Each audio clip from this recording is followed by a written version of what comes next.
지금 우리 지도자들이 잘못 생각하게 되면 한일 관계가 아베 수상과 문재인 대통령 때와 마찬가지로 그 상태로 갑니다.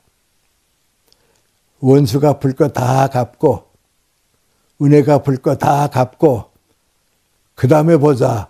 세월이 없습니다. 역사에는 거의 없습니다.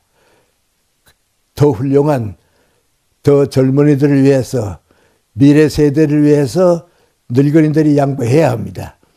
그런데 지금 우리 한일 관계 가지고서 자꾸 뭘 꺼내고 말 꺼내고 그러는데 그건 나는 더 늙은 사람이지만 그런 생각은 안 하고 있습니다. 이걸 정치적으로 이용해 가지고 일본하고 항의만 하고 싸움만 하게 되면 우린 지지 않는다. 그게 지는 겁니다. 오히려 우리가 더 높은 생각으로 올라가서 일본의 일부가 그런 생각을 하더라도 우리는 미래를 위해서 더 큰 장래를 열어가야겠다고 하는 희망을 줘야 하는 게 우리의 뜻입니다.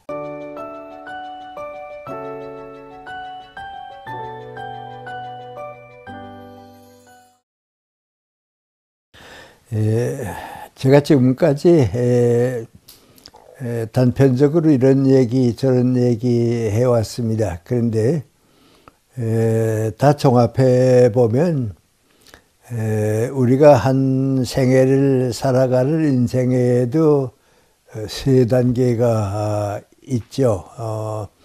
30대쯤까지는 교육을 받아서 나를 키우는 단계고 60쯤까지는 직장에서 일하는 단계고 60에서 90쯤까지는 사회를 다시 시작해서 인생을 마무리하는 3단계 그런 얘기를 했습니다.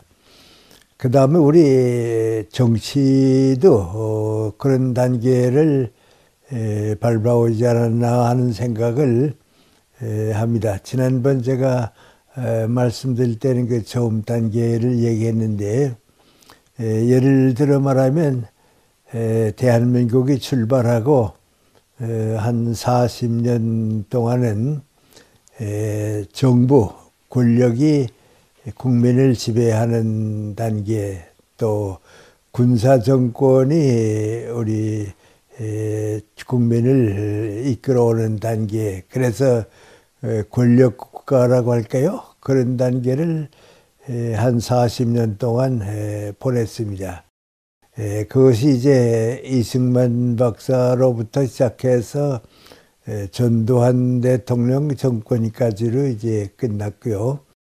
그 다음에 이제 김영삼 대통령으로부터 시작해서 지금까지 한 30년 동안은 법치국가입니다.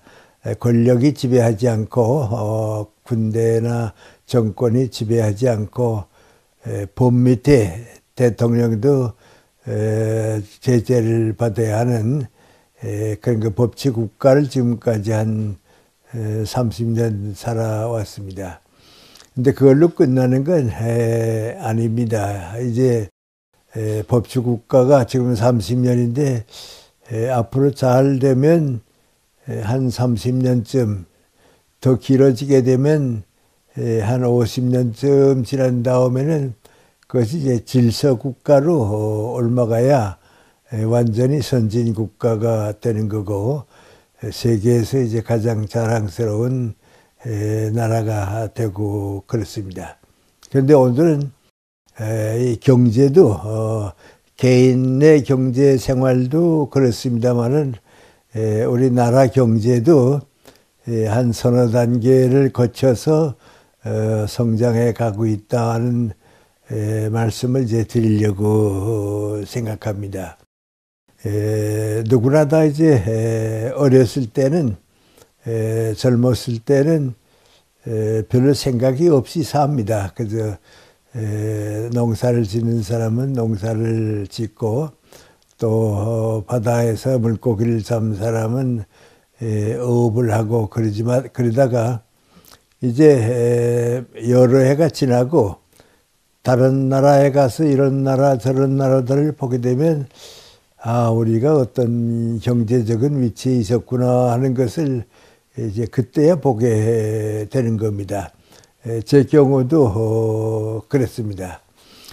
나는 우리 국민이 그렇게 게으른 민족이다. 일을 싫어하고 놀기를 좋아하고 땀 흘려서 일하는 건 좀 천하다고 생각하고 게으른 민족이다. 그런 생각을 별로 하지 않았습니다. 그저 다 그렇게 사니까 나도 그렇게 살고 그랬는데 20대가 되면서 고향을 떠나서 이제 일본에 유학을 갔습니다. 대학을 공부하기 위해서 이제 갔는데 그때 가서 일본 사람들이 이렇게 사는 걸 쭉 보고서 이 사람들은 우리하고 다르구나. 이제 그걸 느꼈습니다. 제일 다른 점이 무엇인가 그런 생각을 하는데 그때 비로소 느낀 게 민구안이 이 사람들은 참 열심히 일하고 부지런히 노력하는 사람들인데 우리 선조들 또 우리 부모님들까지도 나까지도 너무 일을 사랑하지 않고 게으른 생활을 했구나. 그런 걸 이제 비교해 보고서 아주 강하게 느꼈습니다. 그 나만 그런 건 아닙니다. 될 수 있으면 놀고 먹는 팔자가 상팔자지 그런 얘기를 많이 했습니다. 내 아내도 나하고 나이가 비슷한데 어렸을 때 저라던 얘기하면서 하는 얘기가 민구안이 자기 친구들하고 놀러 다니면서 이 다음에 커서 결혼하게 되면 우편 배달부 한 대 시집 가야지 농사꾼 한 대 시집 가면 어떡하나 그런 걱정을 했다고 하는 겁니다.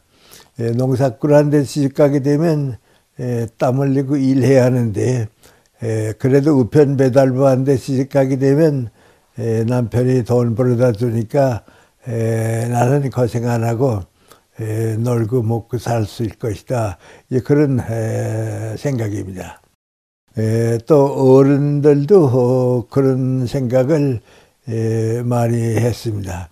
아마 지금 내가 이런 얘기하면 우리 젊은 사람들은 좀 웃을 겁니다. 그렇지만 자주 있는 얘기인데 내가 어렸을 때는 양반들 잘 사는 사람들입니다. 이제 그 사람들도 먹을 게 없어서 이제 조반을 제대로 먹고 나오지 못하면서 가난한 사람들 앞에 설 땐 뭔가니 나는 배불리 먹었다 하는 걸 보이려고 하는 듯이 입에다가 이제 그 이쑤시개를 달고 트림을 하는 채 하면서 배부른 채 하는 생각을 이제 모습을 보여주었다 그런 얘기입니다. 그리고 국민 전체가 조반석죽이라고 하는 말을 썼습니다. 아침에는 이제 뭐 보리밥이나 쌀밥을 먹지만은 저녁에는 좀 식량이 모자라니까 죽을 먹고 살았다 이제 그런 얘기입니다. 그렇게 가난하게 살았으면 열심히 일했으면 잘 살 텐데 왜 그렇게 항상 가난하게 살았는가 그런 생각을 하게 됩니다. 그런데 또 환경이 그랬습니다. 여건이 그랬기 때문에 어디 가서 어떻게 일하게 되면 잘 살게 될 것이다. 그런 희망이 없었던 것입니다. 그러니까 나도 모르게 사회 여건도 그랬고 또 모든 사람들이 사는 것도 가난하게 살 수밖에 없고 그랬습니다. 또 그리고 이 직업의 계층의식도 그랬습니다. 우리나라의 이제 직업은 산업공상 그 이제 우리 직업의 계층 관계입니다. 될 수 있으면 땀 흘리지 않고 선비 이제 사무를 본다든지 책상에 앉아서 일한다든지 또 무슨 가르치는 사람이 된다든지 이렇게 조용히 앉아서 그 붓으로 일하는 거 그걸 이제 첫째 직업으로 삼았습니다. 예를 들어 말하면 이제 공무원이 된다든지 은행원이 된다든지 또 선생이 된다든지 하여튼 그 지식을 가지고 사는 거, 그게 아주 첫째 직업이고, 그 다음에 두 번째 직업이 뭔고 하니 농사 짓는 겁니다. 나가서 농사를 지어서 이제 식량을 보충하게 되는 농업입니다. 그 다음에 이제 전한 거, 그거 못하는 사람은 뭐라고 하니 공업입니다. 기술자입니다. 그래서 이제 기술을 가지고 일하고 또 공장에 가서 일하고 그건 좀 천한 직업입니다.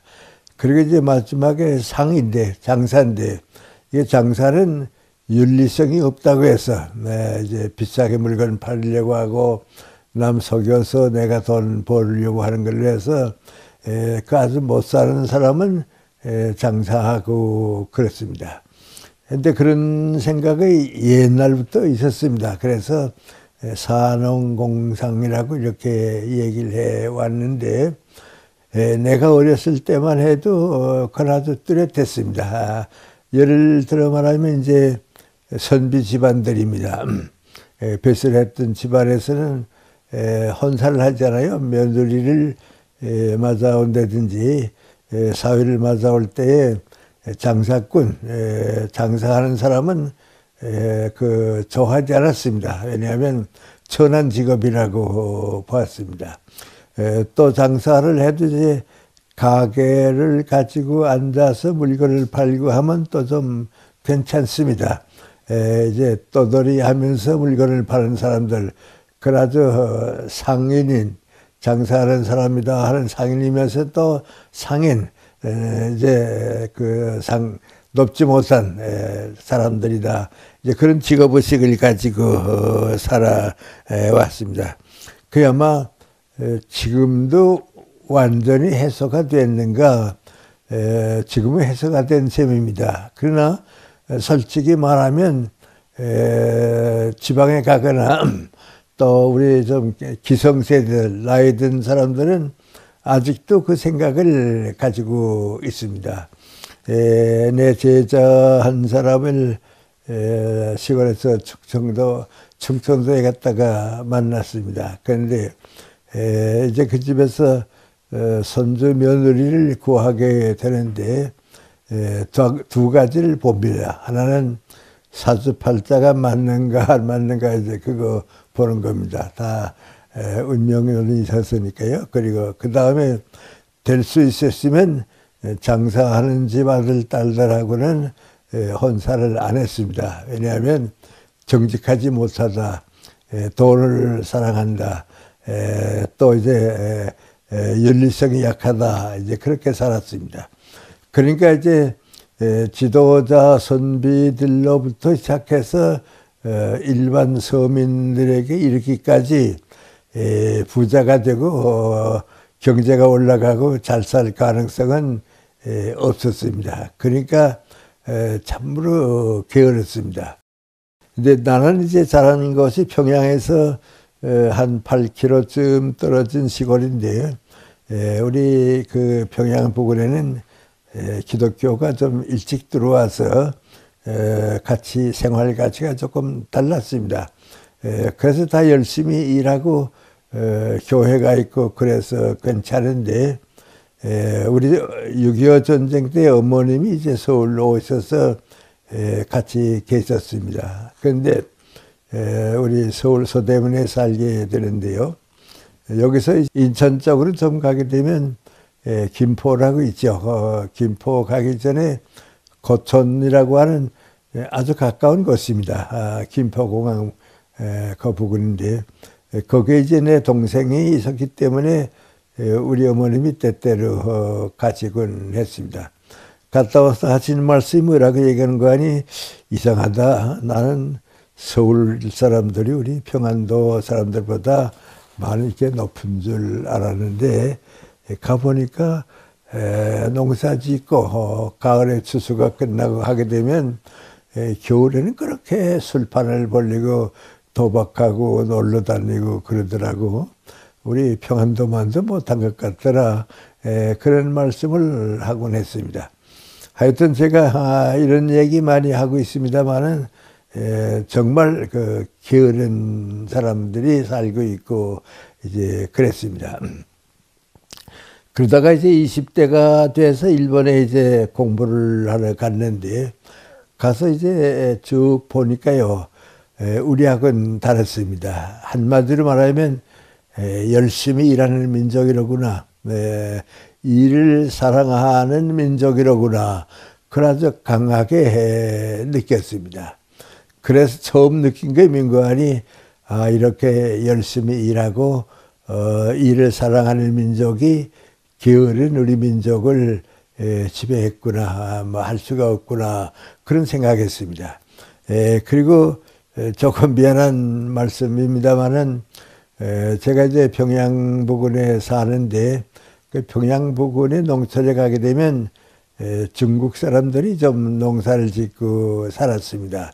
근데 그 사람들도 또 좀 게을렀습니다. 그래서 이 바다 이쪽에 한국이나 중국 사람들은 게으르게 살고, 바다 건너 일본 사람들은 정말 일을 사랑하는구나, 그런 생각을 했습니다.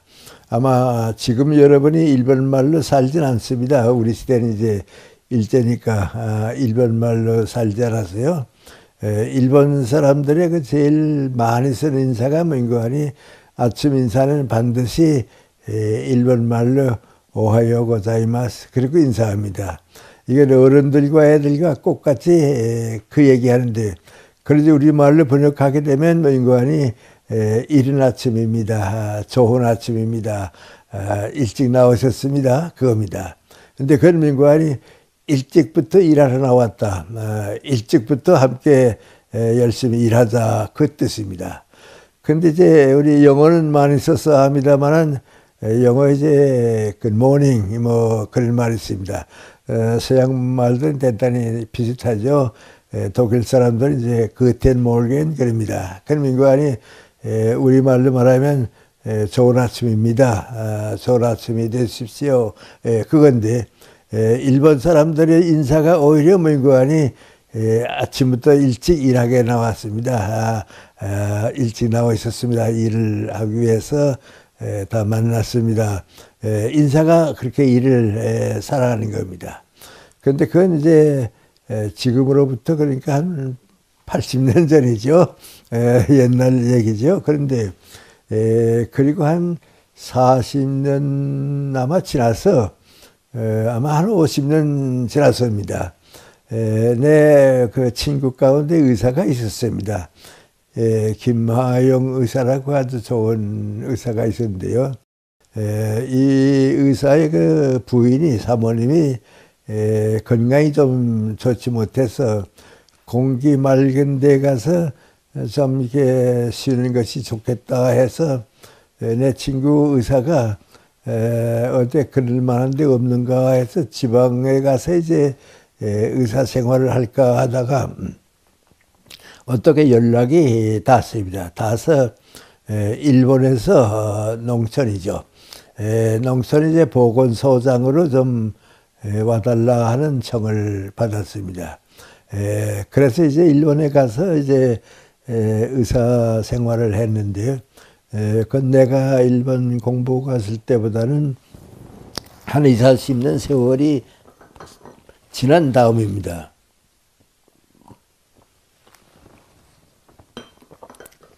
그러니까 김하영 의사가 이제 일본서 여름이 돼서 집에 오게 되면 나보고 얘기하는데, 김형이 일본서 학생 생활할 때도 그랬느냐고, 왜 그랬냐 그랬더니, 나는 일본 사람들이 그렇게 열심히 일하는 줄은 몰랐다고, 정말 부지런한 민족에 대해 그래서 나도 그거 느꼈다고 그랬습니다. 그래 내가 물어봤죠.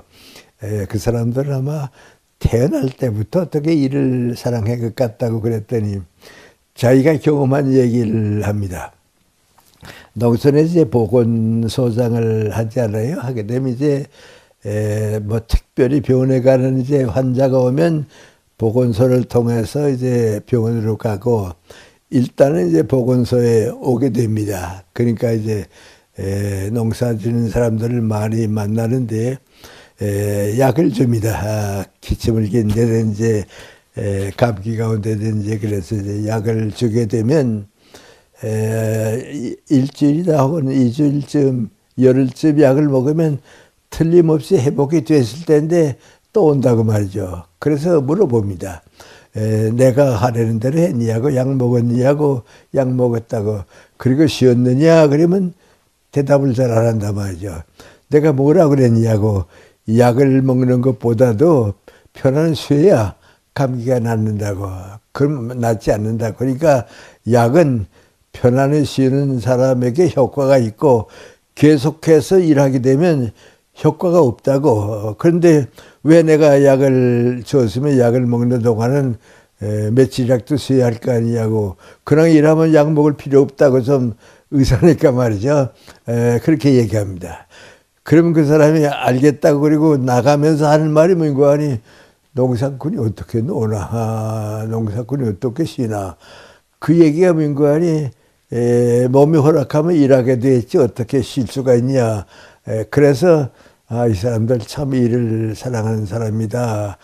그런 걸 느꼈다고 그럽니다. 그러면 그 농사 짓는 사람을 보았지만은 우리 공장에서 일하는 사람들 또 다릅니다. 정말 다릅니다.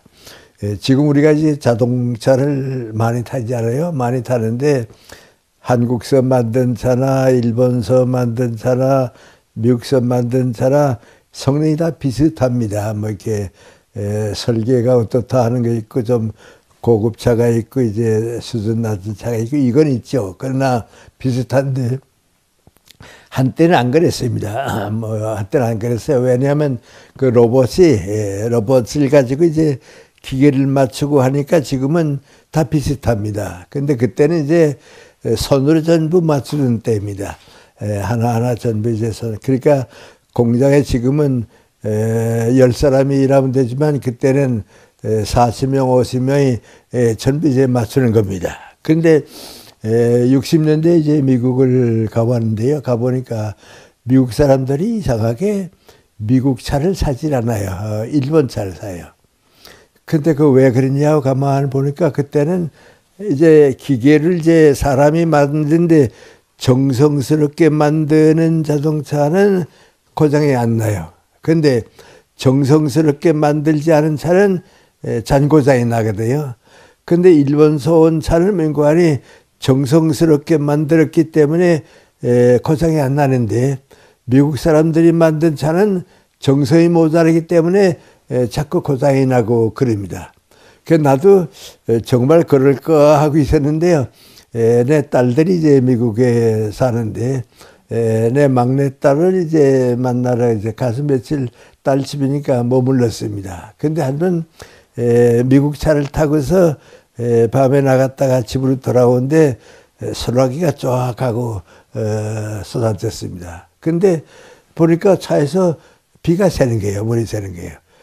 그래서 이거 비가 샌다 그랬더니 내 딸이 보더니 한 말이 뭔가 하니 일본 차를 사야 될 게 가지고 잘못 샀다고 말이죠. 그래요. 그 일본 차는 괜찮고 미국 차는 물이 새느냐 그랬더니 미국에서 나오는 차도 화, 수, 목, 금에 나온 차는 괜찮다고. 근데 토요일에 나온 차하고 월요일에 나온 차는 고장이 나고 비가 샌다고 말이죠. 그래서 차 될 수 있으면 화요일부터 금요일까지 나오는 차 사는 게 낫지 이제 월요일 차는 사지 말라고 말이죠. 그리고 또 하는 말이 뭔가 하니 미안한 얘기입니다만은 흑인들이 다 일하는 차는 고장이 나고 백인들이 하는 차는 괜찮다고 말이죠. 그 얘기예요. 그 비가 줄줄 새는데 그건 지금 우리도 그런 건 없거든요. 근데 그 왜 그런가? 주말까지 쭉 일하고 이제 주말이 끝나게 되면 이젠 일하지 않고 놀러 가는 거고 주말에 쉬러 가니까 사람들이 다 해해진다 말이죠. 그리고 우린 지금 그런 말 별로 안 쓰죠. 월요병이라는 거 아세요?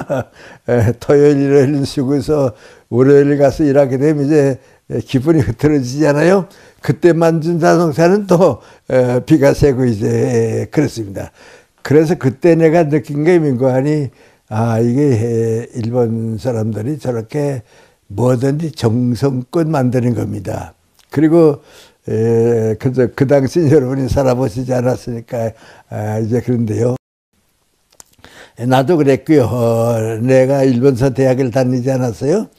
그래서 이제 무슨 동창회에 우리 일본서 대학 다닌 사람들하고 이제 같이 이제 일본의 도쿄에 갑니다. 가서 2, 3일 머물다 이제 돌아온 때가 있거든요. 돌아온 때가 있는데 이게 좀 미안합니다. 나는 일본 물건을 잘 안 씁니다. 그래서 같은 값이면 우리나라 물건 쓰지 일본 물건 안 쓰니까 갈 때도 빈손으로 가고 올 때도 빈손으로 오는데 내 친구들은 또 좀 달라서 가족들이 뭐 일본 물건 뭐 사오라 했으니까 이제 올 때 사가지고 오는데 그 나는 빈손으로 오고 내 친구들은 좀 사가지고 오는데 그때 좀 창피한 얘기지만 민구안이 전부 우산을 사가지고 왔다고요. 비 오는데 우산을 사고 왔는데 아니 우산이야 그래도 뭐 말이 있는데 뭐 그것도 사오겠냐. 그런데 내가 경험해 봐도 민구안이 일본 사람들이 만든 우산은 한 3년 써요.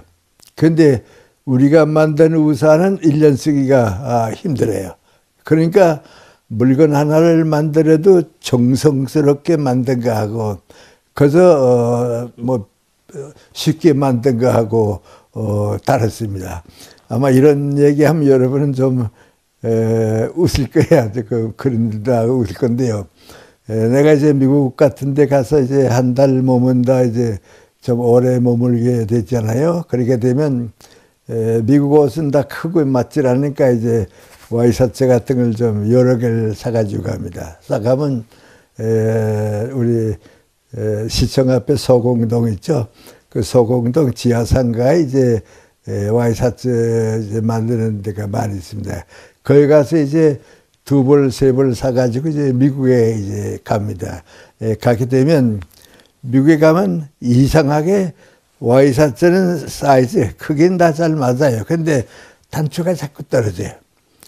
그래서 이제 미국 가게 되면 어떤 거야 내 딸한테 부탁해서 한국서 입고 간 와이셔츠는 단추 다 다시 달아야. 그러지 않으면 떨어지고 그러거든요. 그러니까 그 얘기 했더니 최창근 영락교회 장로님이 계셨는데 그때 그분이 저 경희대학 옆에 공장이 있었어요. 그 공장에서 이제 와이셔츠 이걸 만들어서 영국으로 수출했어요. 근데 영국에서 이제 이런 사이즈로 이렇게 만들어 달라 하게 되면 이제 그걸 수출하는데요. 거기에 영국 사람들이 제일 많이 원하는 게 민구안이 단추, 와이셔츠 단추를 몇 번 이상, 실로에게 5번 이상은 꼭 매달라 말이죠. 그거 안 하면 퇴짜를 한다 말이죠. 그래서 그걸 그래요. 근데 우리가 이제 와이셔츠를 만들 때는 민구안이 단추 떨어져도 괜찮으니까 이건 눈에 안 보이거든요. 그래서 가서는 단추를 사러 다니겠는데 지금은 이제 미안합니다. 이거 얘기하기가. 옆에 나라에 우리 중국 물건들이 한때 그랬습니다. 그래서 겉으로 보긴 다 괜찮은데 값이 싸니까요. 입어보면 단추가 떨어지는 것도 있고 뭐 맞지 않는 것도 있고 그랬습니다. 이제 그런 점을 다 볼 때 일본 사람들이 참 책임감 있게 일을 사랑한다 하는 생각을 하는데요. 지금도 여러분이 이제 일본 여행자 요새 많이 가보는데요. 가보세요. 가보면 우리하고 좀 다른 점이 있습니다. 그건 도시에 가든지 농촌에 가든지 노인네들이 노는 사람이 없습니다. 다 일합니다. 근데 우리는 서울에 우리 대학 출신들도 75세쯤 되면 다 노는데 말이죠. 그거 이제 국민들의 수준입니다. 다르습니다. 그래서 일을 사랑하는 국민이 부하게 여유있게 살게 되고 게으른 민족이 못 살게 됐다. 할 수 없다. 그걸 봅니다. 그리고 지금 요새는 모르겠습니다. 제가 한 15년 전까지만 해도 중국에 좀 많이 가고 동남아시아도 좀 가보고 그랬는데 우리하고 또 그분들하고 차이가 또 심합니다. 그 민구안이 우리는 그만큼 올라오고 일본은 더 올라오고 그랬는데 미국에 가봤습니다. 미국에 가보니까 여긴 또 좀 다릅니다. 이건 생각부터 다른데요. 예를 들어 말하면 우리 산업공상이죠. 이게 이제 몇백 년 동안 내려온 이제 직업의 계층 의식인데, 미국 가게 되면 인간이 상공업입니다. 장사가 첫째고요. 공업이 그 다음이고요. 농업이 그 다음이고요. 사무 보는 건 이제 기계가 요선다 많이 합니다만 아닙니다. 그러니까 상공업 사회입니다. 이제 그게 언제쯤부터 그렇게 됐을까 하고 생각해 보면 서양에서는 200년 전에, 250년 전부터 산업혁명이 일어나면서 바뀐 거 민관이 상공업입니다. 근데 그것이 우리는 잘 모르지만요, 미국 같은 데 가서 가만 보면, 이게 우리하고 다르구나, 그 느낌이다. 미국에 유명한 대학이 많이 있는데요. 새로 생긴 대학에 일본, 한국하고 제일 가까운 곳에 캘리포니아주의 스탠포드 대학이라고 있습니다. 아주 유명한 대학입니다. 그리고 동양 사람들 많고요. 특별히 일본 사람들이 이제 많습니다. 내가 거기에 이제 캘리포니아에 자주 갔기 때문에 가서 한 5일 동안 교회 관계도 있고 그래서 좀 머문 길이 있었습니다. 그래 거기에 이제 교회 관계로 가게 되면 그 당시에 거기에 사는 사람들이 크리스찬이거나 아니거나 생활센터 이렇게 사는 그 중심지가 교회입니다. 그래서 그 교회에 이제 가게 되면 이제 여러 사람을 만나고 그럽니다. 그래서 이제 가서 이제 만나는데 그 스탠포드 대학을 졸업하고 한국으로 다시 오는 사람도 있고 또 미국에 남아서 취직해 있는 사람도 있고 그렇습니다. 그런데 40대 이상은 다 스탠포드 대학을 졸업하고 이제 거기서 사는 사람들입니다. 그래서 내가 가서는 민관이 대학에 있는 사람보다 그런 사람들 이제 한국 사람들 만납니다. 만나는데 나도 그래서 모르고 이제 만나는 거죠. 이 사람 저 사람 만나는데 가서 가만 보고서 제일 재미있는 게 민관이 스탠포드 대학을 졸업하고 공무원이 된 사람이 있어요. 미국의 공무원이 된 사람이 있는데 이 사람은 이제 점심때 나 만나게 되면 선생님 우리 점심 같이 식당에 갈까요? 하고 안내를 받아 갑니다. 그런데 난 따라가니까요. 어떤 식사를 대접해 줄려나 하고서 이제 따라가본다고요. 가보면 대체 어디로 가는 거 아니 햄버거 집으로 갑니다. 또 조금 낫게 되면 이제 무슨 경양식집 같은 데 갑니다. 근데 그 민관이 그 사람들의 수입과 생활 수준이 그 정도니까 손님을 모시고 가도 이제 그 정도 식당에 갑니다.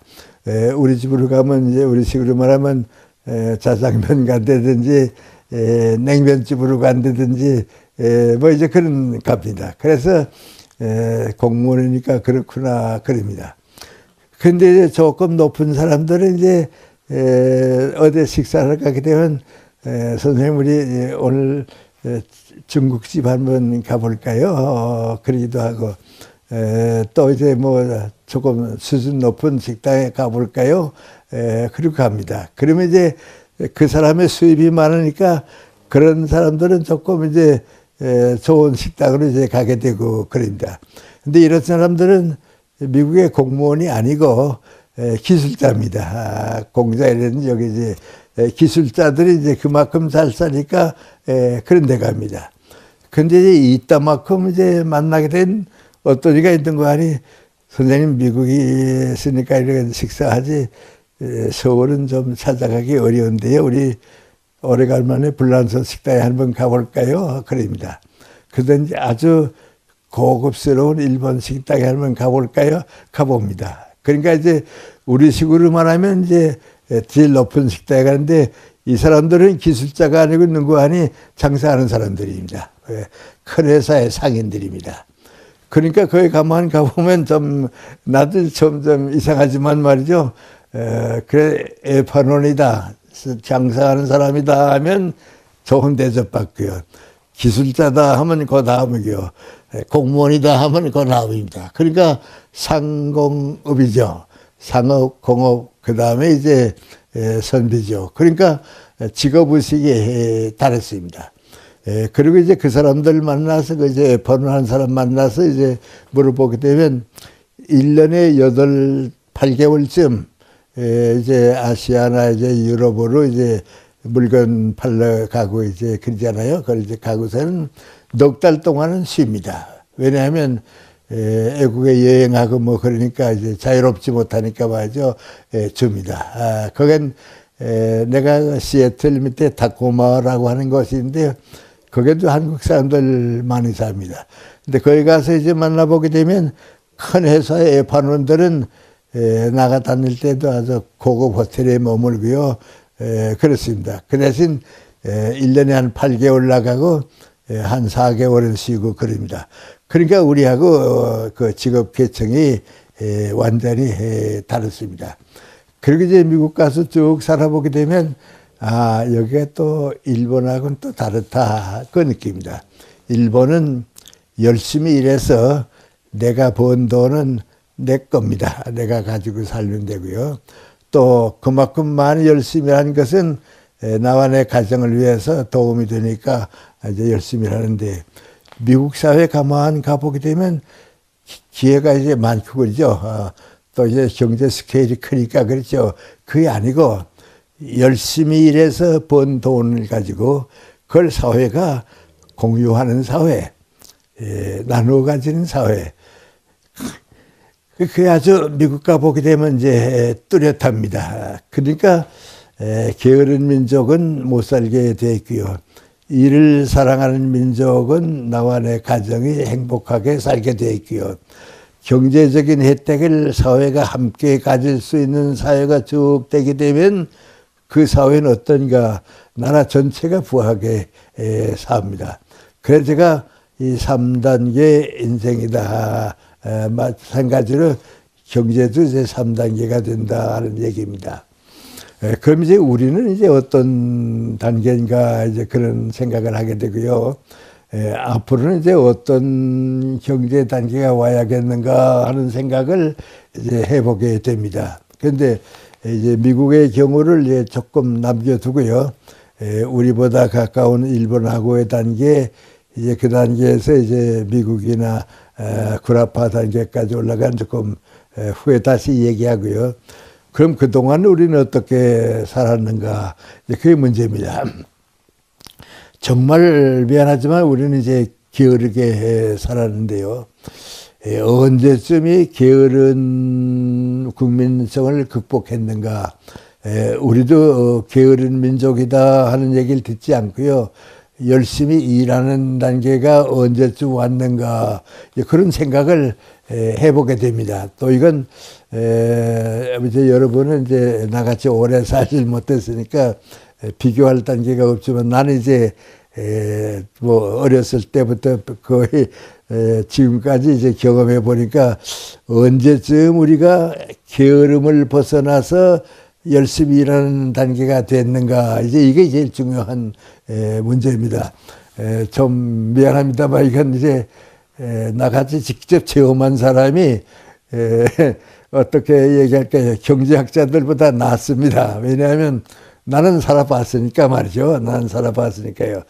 경제학자들은 이제 그걸 또 이제 다른 사람의 책이라든지 애국하고 비교하니까 연구해봐서 아는 거지만 이제 나는 직접 이제 내가 체험해봤으니까 아는 겁니다.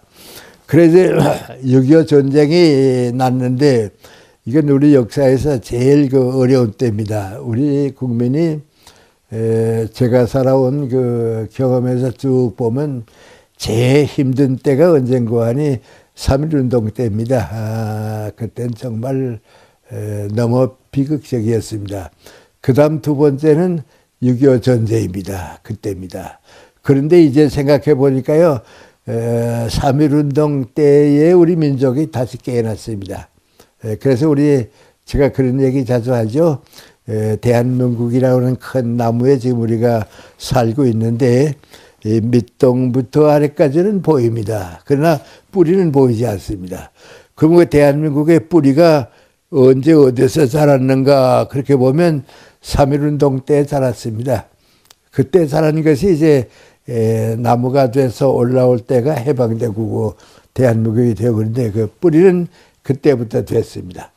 그 다음에 지금 우리가 이제 나라를 세우고 대한민국에 70년이 지금 지났는데 이 70년이 지나는 동안에 언제 한번 국민들이 열심히 일해서 경제를 극복했나 그런 생각을 해봅니다. 그런 생각을 쭉 해보게 되면 내가 경험해 본 바에 의하게 되면 그 안이 6.25 전쟁부터다. 그 어려움을 겪으면서 3.1운동을 겪으면서는 교육을 받아야 산다. 그래서 다 교육을 받았고요. 6.25 전쟁을 겪으면서는 민국안이 열심히 일하는 민족이 산다. 일을 사랑하는 민족이 산다. 그거 깨달았습니다. 난 부산 피란가 있었던 때가 있는데요. 그때 우리 초량이라고 있습니다. 부산 역 위에 그 언덕인데 거기 언덕이 전부 피란촌입니다. 판자촌이고 그런데요. 거기에 이제 우리 서울이나 이제 피란 온 사람들이 집이 뭐 있대야 그저 판자촌을 이렇게 꾸며놓고 있고요. 화장실 같은 건 집집에는 없고요. 이제 뭐 30세대, 50세대가 화장실 하나 하게 되면요. 이른 아침에 그 화장 공중변소 앞에 가게 되면 쭉 줄 서서 순서대로 이제 영변을 끝내고 오고 그렇게 살았습니다.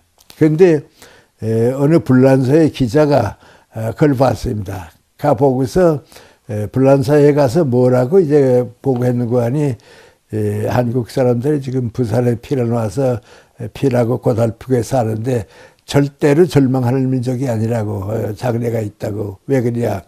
그 어려움을 그 고통스러운 것을 즐겁게 이긴다고.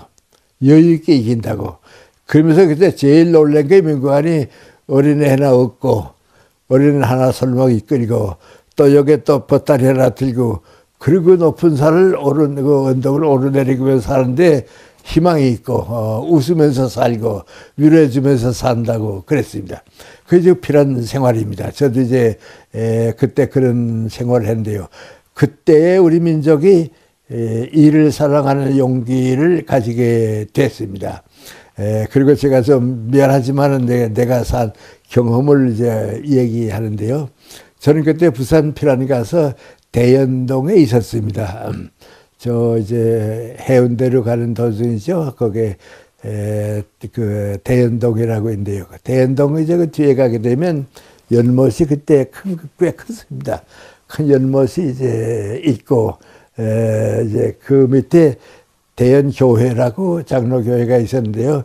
그 교회에 가서 이제 피란 생활을 했습니다. 그 머물면서 이제 피란 생활을 했는데 그때 이제 피란 생활하니까 이제 내 가족들도 이제 군 부대에 가서 일하기도 하고요. 또 미국에서 이제 전쟁 물건이 오게 되면 그 일하는 데 가서 일하기도 하고 고달프게 피곤하게 살고 저도 이제 그 교회에서 머물렀는데 그때 내가 생각하기는 민국안이 언젠가 한번 우리도 일본 사람들만큼 열심히 일하는 민족이 되긴 돼야겠는데 한번 그런 민족이 될 수 있을까 이렇게 전쟁을 겪으면서도 그럴까 하는 생각을 했습니다. 그런데 그 전쟁은 겪어보지 않은 사람이면 그때를 잘 모릅니다. 예를 들어 보면 이제 말씀드려 아마 여러분은 이런 얘기하면 그런 일도 있었나 아마 그럴 거예요. 일사후퇴 때 우리가 이제 서울에서 이제 부산으로 피난 가지 않았어요. 그런데 객차는 구할 길이 없고요. 화물차가 있습니다. 짐을 실어가는 이제 기차 화물차가 있는데 그 화물차 안에는 짐이 있는 때도 있고 또 빈 화물차에 사람들이 많이 탑니다. 많이 타고요. 이제 나같이 그 당시 젊은 사람들은요. 화물차 그 지붕에 올라가 탔습니다. 비가 안 오는 날은 지붕 올라가 타는데 이게 차가 이렇게 좀 이렇게 되지 않았어요. 그러니까 떨어지면 잠들었다 떨어지면 큰일 나거든요. 그러니까 이제 가족들이 밧줄 비슷한 걸 이제 일로 매 가지고서는 이쪽 사람하고 손목을 묶어서 이제 하고 졸아도 떨어지지 않게 가고 이제 그럽니다. 그런데 이제 무슨 얘기가 들려는 거 아니, 그 안에, 그 화물착칸 안에서 누가 아기를 낳았다 그린다고요. 그러면 아이고 거기서 아기 낳았구나 말이죠. 다들 축하해 주고요. 아기가 잘 자라야 할 텐데 그랬습니다. 근데 이상하게도요. 그렇게 고생스럽게 필요한 생활할 때는 자살한 사람이 하나도 없어요. 나도 자살했다는 얘기는 못 들었어요. 그럼 자살은 언제 했는가 말이죠. 다 와서 잘 살게 되니까 자살하는 거예요. 그 인생의 용기를 잃어버렸거든요. 살아야겠다고 하는 희망이 있는 사람은 자살 안 하는 법이거든요. 이제 그때입니다. 이제 그렇게 사는 때인데, 미안합니다. 이건 제가 그래서 경험한 거니까 그런데. 하지만 내가 좀 평생에 잊지 못하는 꿈을 꿨습니다. 내가 그 대연동에 있었는데요. 누가 나보고, 꿈에, 누가 나보고 따라오라고 그래요. 이제 목사님 같기도 하고 하여튼 그때 난 젊었으니까요. 30 초반이니까요. 31~2살이었으니까요.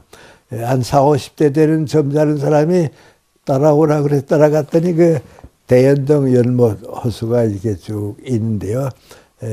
거기까지 데려가는데 나보고 이렇게 보라고 그래 보니까요. 꿈이니까 뭔가 아니 아주 두껍게 얼음이 있어요. 그래서 아주 두꺼운 얼음이고 그 얼음 밑에 뭐 있는지 보이지도 않고요. 너무 얼음이 두껍기 때문에 이상하다. 여기 이렇게 두꺼운 얼음이 있었나. 그래서 이게 언제 이렇게 얼었냐고 물어봤더니 뭔가 아니 일제 36년 동안의 얼음이라고 말이죠. 그러니까 36년 동안에 얼음이 이렇게 두꺼워졌다고 말이죠. 그래요. 그랬고 그랬다 했어요. 그런데 어디서 아주 철렁철렁 이상한 소리가 나고 얼음이 깨진 소리가 나더니 그 얼음이다. 그만 깨졌어요. 깨지는데 그 아래 내리다 보니까 아주 이렇게 높은 얼음이다 깨지게 내리다 보니까 생각 못했던 장면이 나와요. 근데 그 사람이 나보고 뭐라는 거 아니 자세히 내리다 보라고 그래요. 그래서 이렇게 얼음 밑에 쭉 내리다 보니까요. 사람 같기도 하고 개미 같기도 한 사람들이야. 그러니까 저 밑에서 이제 사람들이 움직이는데 꼭 그 사람 하나하나가 개미떼 같이 작아요. 까만 개미떼 같이 하는데 가자 개미들이 그 사람들이 왔다 갔다 하면 사람에 일하는데 저거 개미들이 저게 먹을 거 위해서 저렇게 결사적으로 움직이는가 말이죠. 그대로 있는 개미는 없어요. 전부가 뛰어다녀요. 그래서 그걸 보고서 어떻게 저렇게 열심히 개미가 일할 수 있나 그랬어요. 그랬더니 그 날 데리고 간 사람이 거 아니 너희가 언제 그렇게 산다고 말이죠. 그렇게 열심히 일할 거라고. 그러더니 그 사람은 더 얘기 안 하고요. 없어졌어요. 나도 꿈이니까 깼거든요. 꿈을 깨고서 가만 생각해 보니까 거기에 그 개미떼 같이 열심히 일하는 사람들이 36년에 일제시대 36년에 깨졌고 한국 사람일 텐데 우리도 저렇게 열심히 일하는 때가 올래나 하는 생각을 했어요. 그리고 이제 휴전이 되지 않았어요. 휴전이 돼가지고 이제 서울에 올라왔는데 와서 이제 4.19도 우리가 겪어야 했고 어려움도 많이 겪어야 했는데 박정희 대통령이 이제 쿠데타를 그 대통령이 됐을 때 그때부터 열심히 일하기 시작했어요. 근데 이건 우리가 정치적으로 박정희 대통령이 뭐 실패했다 싫다 하니까 넌 나쁜 사람하고 일로 밀어버리고요. 이승만 박사는 4.19가 됐으니까 넌 나쁜 사람 이렇게 얘기하는데 그건 잘못 생각입니다. 나무에 뿌리가 있으면 밑동이 있어야 돼요. 그 밑동이 있고 가지가 있고 이제 오늘 있는 거 아니에요. 근데 그 사람들이 그 밑동을 만들어준 거예요. 근데 그 박정희나 이승만 박사가 만들어준 게 아니고 그때의 국민들이 만든 겁니다. 이제 우리 국민들이 그때 그걸 만들었는데요. 그때 박정희 이승만 박사가 우리에게 남겨준 제일 큰 건 뭔가 하니 자유민주주의가 대한민국의 국시다. 그 정치 방향이다. 그거 만들어줬습니다. 그건 이승만 박사 때에 6.25 전쟁을 겪었고요. 또 그때 미국과 관계를 많이 가지면서 대한민국은 공산주의 국가가 아니고 다른 사회주의 국가하고도 다르게, 유럽하고 다르게 가난하지만은 정치는 민주주의, 자유민주주의 국가로 가야겠다. 그 뿌리입니다. 그 밑동입니다. 그 다음에 박정희 대통령이 군인으로서 쿠데타를 일으켰기 때문에 우리가 정치적으로 올바른 일을 했다고는 생각 안 합니다. 그러나 그때에 박정희 대통령이 나와서 경제를 재건해 주지 않았으면 지금 우리가 이만한 경제를 이룩할 수 있었을까? 그건 생각해야 합니다. 그건 고마움을 느낄 때는 우리가 고마움을 느껴야 하는데, 솔직히 말하면 가난과 게으름과 절대 빈곤에서 우리가 올라서게 된 것은 박정희 대통령 때에 올라선 겁니다. 오늘 우리 경제가 이만큼 됐고요. 거의 전두환 대통령까지도 계속됐습니다. 그동안에 이제 애국 사람들이 우리 한국 경제를 뭐라고 얘기하는 거 아니 한강의 기적이라 그럽니다. 아시아에서만이 아니고 세계적으로 저렇게 짧은 기간 동안에 그 나라 경제가 이렇게 올라갈 수 있었다 하는 건 한강의 기적입니다. 근데 이제 아까 얘기로 돌아가 용서하세요.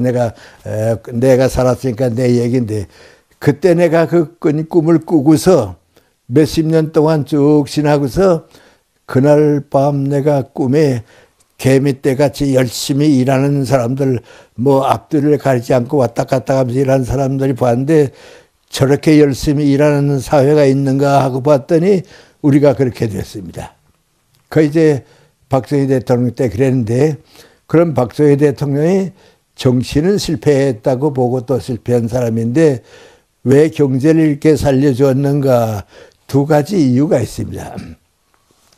내가 알기에는 박정희 대통령은 젊었을 때에 군대 생활할 때에 공산당원이었습니다. 그러니까 우리가 그분의 과거를 봐서 알고 사형받게 돼 있지 않았어요? 그래서 그 이제 우리 백선엽 장군이 살려준 것이 지금 박정희 대통령의 이제 대통령까지 가는 길을 열어준 거니까 말이죠. 사형받았던 사람인데 그 사형받았던 당원이었기 때문에 이제 그랬습니다. 그때 이제 공산당은요, 공산당은 다른 점은 다 뭐 어떻다고 하지만 한 가지 확실한 게 있습니다. 정치의 목적은 경제에 있다, 그겁니다. 공산주의가 러시아에서 출발할 때나 중국에서 출발할 때나 김일성 때 출발할 때나 전 세계에서 공산국가가 출발할 때는 다 똑같은 것인데 민관이 경제가 목적이다. 정치는 경제를 위해서 있다, 그겁니다. 그런데 박정희 대통령이 이승만 박사보다 올바른 판단한 건 민관이 이승만 박사는 경제가 첫째 목적이다 하는 것보다는 정치가 첫째고 경제가 둘째다, 그렇게 보았는데 박정희 대통령은 그렇게 본 게 아니고 이제는 내가 정권을 잡았으니까 이제 목표는 경제다. 경제 살려줘야겠다. 그래서 이제 그분이 이제 내가 미국에 좀 가 있을 때 미국을 다녀갔습니다만은 애국사회를 쭉 봤는데 뭐 느꼈는고 하니 공산주의 국가보다는 그 당시 자본주의입니다. 자본주의 국가가 경제는 빨리 성장할 수 있다. 그건 일거리를 주고 경제를 키워야 된다. 그걸 알았습니다. 그래서 그분이 여러 가지를 생각했겠습니다만 첫째가 미국안이 우리나라와 같이 자원이 없는 나라. 여러분 이제 우리 해방될 때 38선이 생기지 않았어요. 제가 이제 얼마 전에 속초에도 갔다 왔고요. 양구에는 또 개인적으로 좀 자주 가고 그런데 그 양구나 속초가 다 옛날 38선 때는 북쪽에 있었던 곳입니다. 그제 휴전선을 변하면서 이제 대한민국 쪽이 된 것이거든요. 그런데 이 38선을 나누었을 때는 우리나라 경제의 70%가 북쪽에 있었습니다. 남쪽은 30%밖에 없었습니다. 그건 왜 그러냐 하면 일본 사람들이 우리 한국 경제를 개혁할 때 남쪽은 농업시대를 만들고 북쪽은 공업시대를 만들었습니다. 그러니까 북쪽은 경제의 가능성이 있고 남쪽은 농사 지으니까 한계가 있었습니다. 그 남쪽이 나빴는데 이제는 거꾸로 됐습니다. 거꾸로 돼서 오히려 상공업이 남쪽에서 올라가고 북쪽이 농업밖에 없는 나라가 되니까 지금 거꾸로 된 겁니다. 근데 그때 이제 박정희 대통령이 기초경제를 살려야겠다. 우리나라에는 지하자원도 없고 암만 노력해 살아봤자 농사 지어서 먹는 한계밖에 없으니까 이젠 공업을 발달시켜야겠다. 그래서 많은 변화를 만들었습니다. 나는 이제 여기저기 강연 때문에 많은 지역을 다녀보니까 좀 이제 경험해보고 하는데요. 예를 들어 말하면 이제 경상남도에 가봅니다. 가보면 창원시에 가잖아요. 그럼 이쪽은 마산이고 이쪽은 김해고 그게 들판이었습니다. 거기가 이제 행정도시로도 모범적이고 산업도시로도 또 산업단지가 있고 그런데 큰 변화를 일으켰습니다. 그런데 그 언제 그렇게 됐냐 하고 물어보면 박정희 대통령 때입니다. 울산은 뭐 물고기 잡던 어촌입니다. 그게 지금 한국에서는 말할 거 없고요. 세계적인 이제 공업단지를 벼렸는데요. 그것도 박 대통령 때에 된 겁니다. 그 위에 포항도 그렇습니다.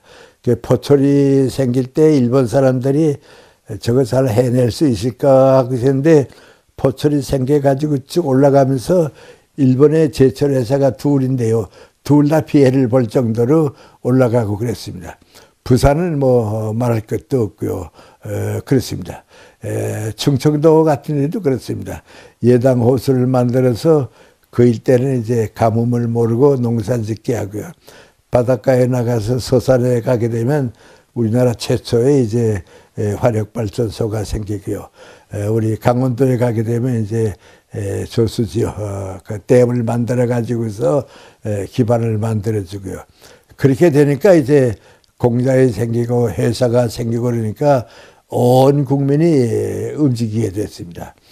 아마 지금은 좀 이상할 겁니다. 그때는 이제 대학을 졸업한 사람은요, 이력서만 내면요, 오라고 하는 회사가 5곳도 있고 6곳도 있고 있었어요. 이력서 가지고서 마음대로 이제 가고 그렇게 일하던 것입니다. 근데 그때에 나도 놀랍니다. 나도 이상하게 생각하는데요. 제가 이 기업체 교육을 좀 많이 다녔습니다. 많이 다녀서 여기저기 이제 다녀봤는데요. 참 그때 우리가 그렇게 밤잠을 자지 않고 일했지 하는 게 나도 놀랍니다. 나는 이제 기업체 교육 때문에 가는데요. 그렇습니다. 제가 항상 하는 얘기입니다만은 호주의 호크 수상이 우리나라와 보고서 놀랐습니다. 아, 저렇게 열심히 일하는 나라가 있냐고 말이죠. 그분이 저희 나라에 돌아가서 하는 말이 뭔가 하니 한국 가보라고. 월요일에 회사에 출근해가지고는 토요일 오전까지 일하고 토요일 오후엔 연수로 가서 토요일 오후 교육받고 또 월요일에 일하러 가고 일주일 내내 일한다고 말이죠. 지금은 호주 경제가 올라가고 한국 경제가 내려와 있지만 이제 곧 바뀐다고 말이죠. 한국이 호주보다 올라간다. 그리고 일본 다음이 된다고 말이죠. 그런데 그분 판단이 옳았습니다. 지금 우리가 일본 다음입니다. 그만큼 이제 경제가 올라가는데 그게 어디서 왔는가? 정부와 국민이 하나가 돼서 열심히 일한 겁니다. 정말 열심히 일했습니다. 저는 나 자신이 그 이상한 꿈을 꾸었다고 그랬죠. 그 꿈이 맞았다 하는 생각이 있습니다. 1981년입니다. 1981년에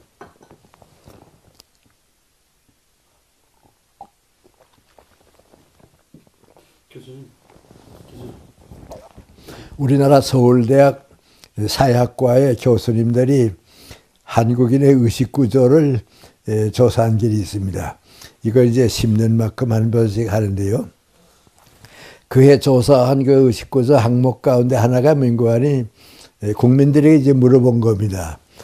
당신이 먹을 것이 있고 생활이 안정돼도 일은 하겠습니까? 한 항목이 있습니다. 그런데 그 대답에 국민의 86%가 나 먹을 것이 있고 생활이 안정돼도 일한다고. 왜? 일이 중하니까. 일 없는 사람은 인생이 아니니까 일한다고 그랬습니다.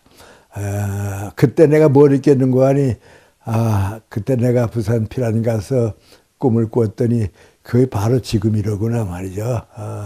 우리 국민의 86%가 생활 안정되고 먹을 거 있어도 그래도 일한다고 한 거 보니까 이렇게 달라지는구나 말이죠. 그 지금 우리 경제를 만들었고요. 오늘까지 오고 있습니다. 오늘까지 오고 있는데 오는 동안에 어려움을 많이 겪었지만은 이제 변화 가지고 오게 됐습니다. 그러니까 1번만큼은 왔습니다. 여러분들 우리 일본하고 우리하고 관계 지금 많이 가지고 있잖아요. 그런데 정치가들은 뭐 이제 애보로 그런 말 할 수가 없으니까 말을 잘 안 합니다.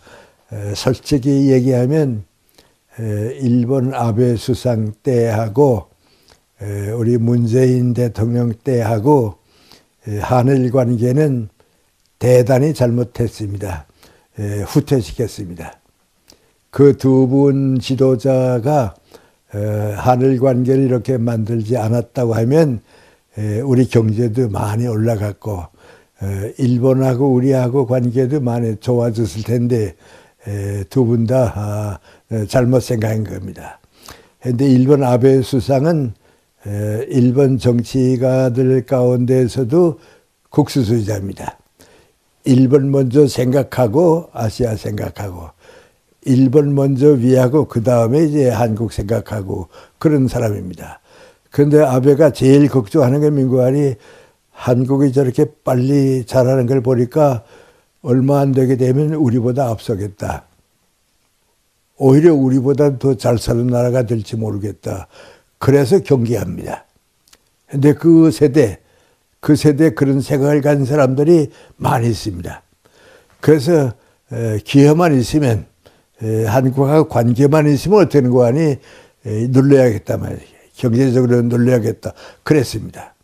그때 우리 문재인 대통령이 항일운동의 애국심이라고 하는 걸 자꾸 필요 이상 강조했습니다. 그건 이제 뭐 정치적인 배경이 더 따로 있습니다만은 그랬습니다. 저 같은 사람은 미안하지만 뭐라는 거 하니 항일운동은 우리가 문재인 대통령보다도 더 열심히 했습니다. 우리 시대가 더 열심히 했습니다. 그래도 아시아의 장래를 위해서 우리 젊은 세대와 국가의 장래를 위해서 과거에 매달리게 되면 안 되니까 과거에 매달리는 건 일본이 매달리더라도 우리는 젊은 세대를 가지고 앞으로 가야 한다는 그겁니다. 시간이 좀 지났습니다. 좀 무서운 얘기 하나 하고서 한 5분 쉬고서 다음 얘기로 가겠습니다.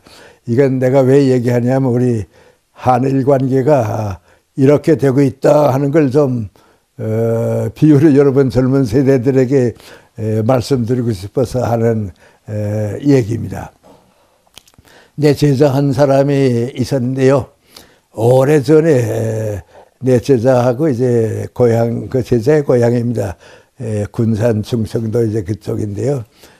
가다가 내가 물어봤습니다. 지금 몇 살인가 그랬더니 27살이라고 그래요. 시골에서 27살이면 결혼할 나이가 됐는데 빨리 결혼해야겠네 그랬습니다. 그랬더니 저는 사랑하는 여자친구는 있습니다. 결혼할 상대는 있는데요. 할아버지가 허락하지 못해서 결혼을 못하고 있습니다. 그래요. 어떻게 할아버지하고 그렇게 잘못 보였나 무슨 사정이 있는데 그랬습니다. 그랬더니 이제 그 내 제자가 나보고 하는 얘기입니다. 자기가 연세대학교 다닐 때에 여자친구가 있었는데요. 그 여자친구가 숙명여자대학에 다녔습니다. 다녔는데 서로 이제 만나게 되고 고향도 비슷한데 그러니까요. 가까운 사이가 되다가 둘이 사랑하는 사이가 됐습니다. 그래서 이제 내 제자가 그 여자 보고서 나 우리 집에 양해를 구해 놓을 테니까 당신도 부모님들한테 양해를 구하라고 나 군대 갔다 오고 그 여자친구가 대학을 졸업하게 되면 우리 결혼하자고 그러자고. 그래서 이제 내 제자가 군에 갔다가 오고 또 그 여자친구도 이제 숙명 여자대학을 졸업하고 이제 결혼하기로 했습니다. 그래서 내 그 제자가 이제 아버지한테 가서 나 이러이러한 여자친구가 있는데 이제는 허락해 주시면 결혼했으면 좋겠다고. 그랬더니 아버지가 반기면서 뭐라 그러는 거 아니 할아버지도 좋아하실 거라고 내가 그래도 우리 집안의 장손인데 결혼이 늦어질까 봐 걱정했는데 잘 됐다고 가서 말씀드리자. 그래 이제 아버지하고 할아버지한테 가서 이제 말씀드렸습니다. 그 할아버지가 다 얘기를 들으시더니 알겠다. 두 가지만 맞으면 해라 그랬습니다. 하나는 뭔가니 궁합이 맞아야 하니까요. 사주부터 봐서 궁합이 맞으면 되고 두 번째는 우리 집안이 한양이죠. 서울에 있을 때부터 그래도 명문가는 아닐지 모르지만 떳떳한 집안으로 자라왔는데 상대방 가문도 어느 정도는 좀 있어야지 낮은 가문 안 될 테니까 집안이 좋아야 할 테니까 두 가지만 맞으면 결혼해라 그랬습니다. 그래서 이제 아버지하고 그렇게 하겠다고 그 여자한테 그렇게 연락을 했습니다. 그랬더니 여자 측에서도 민구안이 그러자고. 그래서 여자의 집안은 사주는 안 보는데 이제 사주를 보니까 좋고요. 또 집안도 좋습니다. 그 여자 얘기는 민구안이 우리 부모님도 항상 집안 자랑했으니까 괜찮을 거라고. 그래서 이제 가정 족보를 쭉 적어서 할아버지한테 갖다 보여드렸습니다. 할아버지가 쓱 보시더니 야 그 집안이 뭐야 그 사주가 좋다. 그렇게 궁합이 맞는가 두 분 다 됐고 집안이 어떻더냐 말이죠. 집안도 좋은 것 같습니다. 다 좋은 집안이라 그린다고 쓱 뺐습니다. 그래 이 할아버지가 그 집안 족보를 보고 또 보시더니 안 되겠다. 단뭐 안 되겠다 그래요. 왜 그러십니까? 그랬더니 그놈의 집안하고 우리 집안하고 한양에 있을 때부터 싸워가지고 낙향해서 우리가 그래서 내 아버지가 할아버지 아버지가 세상 떠날 때 그놈의 집안하고는 절대 혼인하면 안 된다고 이혼을 하고 돌아가셨기 때문에 안 된다고 말이죠. 그래도 그건 옛날 얘기 아닙니까? 그건 안 된다. 내가 저 세상에 가서 아버지한테 가서 책망 들으니까 안 된다. 다른 여자, 다른 교수 교회라면 잘났습니다. 그리 아버지하고 하더라고 할 말이 없습니다. 그래서 이제 걱정하다가 더 상대방 지방에 대해서도 미안하고 말이죠. 그 아버지가 저 형의 아들 보고 뭐라 그러는 거 아니 좀 기다리자. 할아버지 뭐 오래 사시겠냐? 할아버지 그저 할아버지 돌아갔을 때까지는 다른 교수 구하는 지하고서 기다리자. 그 기다리는 중이라 그래요. 그래서 이제 결혼이 늦어졌다 그거예요. 미안합니다 여러분. 지금 우리 지도자들이 잘못 생각하게 되면 한일 관계가 아베 수상과 문재인 대통령 때와 마찬가지로 그 상태로 갑니다. 원수 갚을 거 다 갚고 은혜 갚을 거 다 갚고 그 다음에 보자. 세월이 없습니다. 역사에는 거의 없습니다. 더 훌륭한 더 젊은이들을 위해서 미래 세대를 위해서 늙은이들이 양보해야 합니다. 그런데 지금 우리 한일 관계 가지고서 자꾸 뭘 꺼내고 말 꺼내고 그러는데 그건 나는 더 늙은 사람이지만 그런 생각은 안 하고 있습니다.